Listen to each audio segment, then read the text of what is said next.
Sa mga gustong magpunta ng Las Vegas, alam niyo bang ako ay nakapag-book ng isang hotel dito. Nandito tayo ngayon sa Tahiti Hotel. Tahiti Village. Tahiti? Ewan ko. Yun.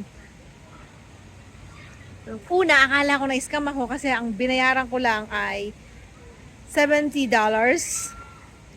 Canadian dollars yun. And then,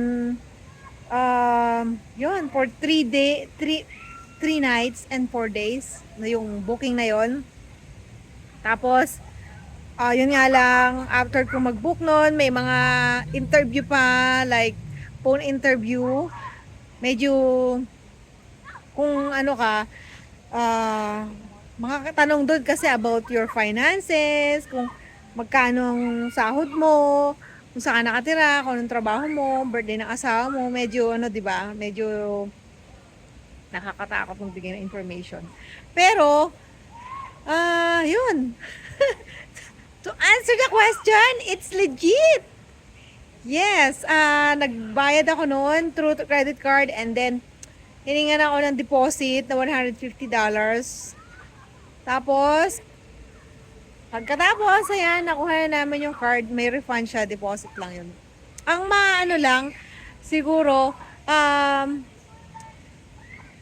magandang experience. Kasi, yung aming hotel din,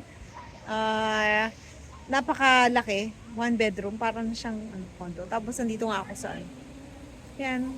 Meron pa yung swimming pool, you have all the access, sosyalin siya, sosyalin. Pero to answer the question, it's legit. Attend ka lang ng seminar na hindi mo naman kailangan bumili. Pero at least yung information, gusto ko rin yun. I-share ko sa inyo next time kung tungkol sa presentation na yon. Pero it's legit. Yung mga triptukan ko na yan, na 1,000, eto na pala ang sagot doon.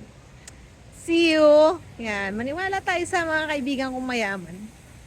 Totoo pala siya. Is it real? Is it real? See ya!